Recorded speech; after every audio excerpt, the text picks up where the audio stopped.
and it's an honor for me to be speaking to you as ASUPS president. Before I begin my remarks, I wanted to start by acknowledging that there are a range of emotions in this place right now. Everybody might be in a different place internally, but whatever you are feeling, it is completely normal on a day like today. So I just wanted to validate and affirm that before we move on. And it's okay if you need to take a break, like mentally, or if you need to get some water. You do you be comfortable. But thank you for challenging yourself, and thank you for also making the most of this moment. So I told Mike Sagawa before we began today that I was going to try to match how many homes President Ronald Thomas said.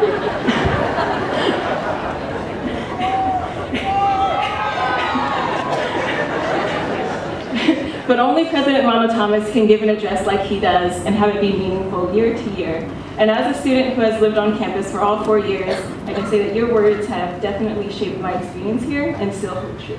So thank you.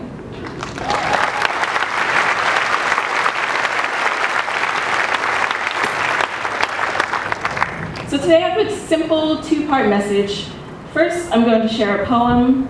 And second, I'm going to share some lessons that I've learned at my time at Puget Sound.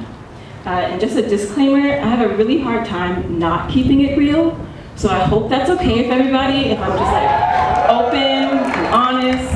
Everybody's good with that? Okay. So, this is a poem that I wrote.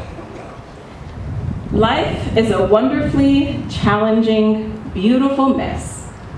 But don't worry, life is hard, life is easy. Life is full of tough moments and fond memories. There will be times when you want to cry, and times when you cannot cry. There will be times when you want to yell and scream, and sometimes you must. Use your voice. Speak up for yourself. Don't be afraid to say no. But most times, patience and love wins over reacting. There will be people who will help you and guide you, and people who will distract you and mislead you and lie to you. There will be some who are wolves in sheep's clothing, and others who are soft like turtles but just have a hard shell. And there are others who are just bunnies all of the time. Be careful not to step on their tails. Be thankful. Be appreciative for the little things and the big things. Make time for you, make time for others, the turtles and the bunnies. Learn, and never stop learning. Remember to count your blessings, to stay peaceful, to love openly, stay positive, stay faithful to yourself, to your values, to your loved ones, to your mission, to your purpose, to your goals, your talents, and your abilities. Stay in hope and belief. Learn from your mistakes. Forgive yourself and others. Be kind and caring. Hold on to your grace. The end.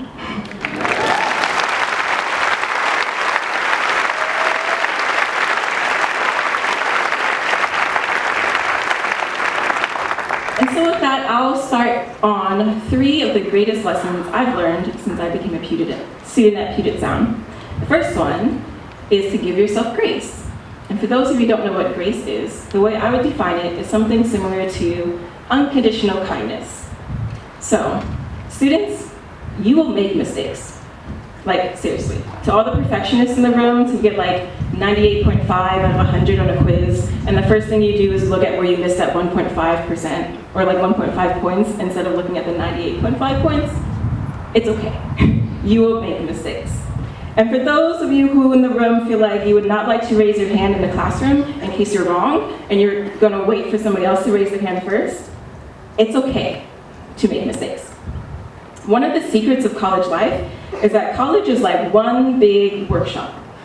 Classrooms, residence halls, athletic fields are all one big workshop where you're trying to learn what you can, using what you got. Some of us are a little bit more prepared, and some of us take a little bit more time to learn. And that's okay. In order for the workshop to function as it should, we have to be willing to get a little messy, to get our hands dirty, to break our heteronormative way of thinking, to shatter our expectations, to dismantle societal norms, and embrace ourselves for who we are. We've got to get a little messy. Giving yourself grace means not berating yourself when you find you're in a bit of a mess. One of the greatest things I've learned recently is that your mess is what gives you the content for a message. It unlocks the power behind your story and conveying who you are. Which brings me to my second greatest lesson. Be your own best friend. Some of you might hear that a little bit differently, like, don't I have a best friend already? Or isn't it weird to be my own best friend? But there's a reason. Sometimes as humans, we get really uncomfortable being in a space by ourselves. Like no technology, no people, just our own self-reflection. That is the moment of self-discovery. Can you be okay by yourself, and do you know who you are without external qualifiers? For instance, there will be times when you are by yourself, without your RA, without your friends, and that is okay. Those are the times when you need to love yourself for who you are. Self-love, personal well-being, and mental health wellness are really important.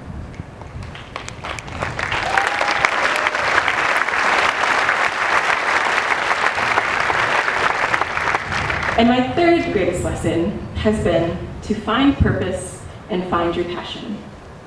Whatever you do, it'd be helpful if it was mentally challenging, or physically engaging, spiritually stimulating, or emotionally gratifying.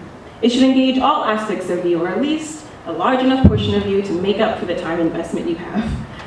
Whether you're trying to decide on classes, what clubs to be a part of, who to hang out with, or where to work during the school year, your major time commitments should be in alignment with your purpose. Without a sense of purpose, you lose sight on why you were doing it in the first place.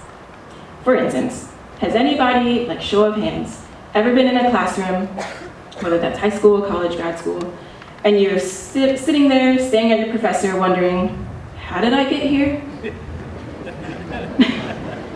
Happens. And there are other instances where you go to class, and by the time it's over, you're in this moment where you wish you didn't have to wait a day or two before you can resume the lesson. Has anyone ever been in a class like that too? It happens a lot at Puget Sound also, by the way. We have great professors. Shameless plug. But that's part of the point. Having a purpose helps you make decisions that align with your core identity. If your purpose was, like Ryan, to become in the medical field, you might choose to spend time around the science department or volunteering at a local hospital. Or if your purpose is to dismantle systems of oppression, maybe you want to meet up with people who are doing that kind of work.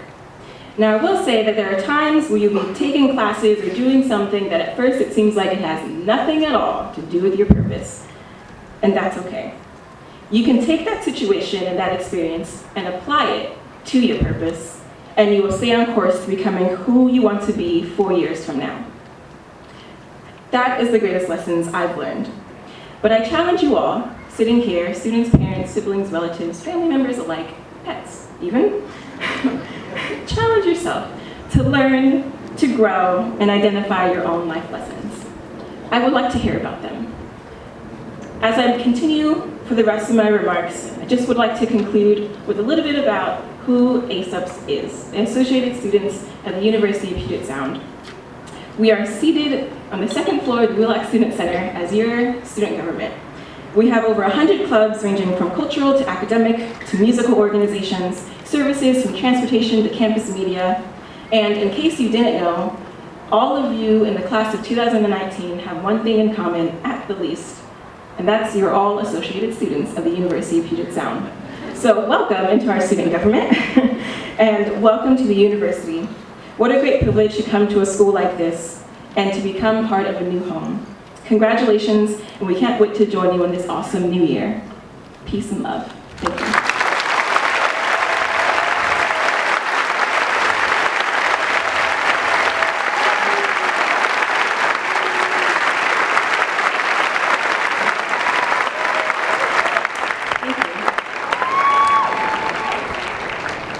It is now my pleasure to welcome the orientation leaders in leading us in our alma mater.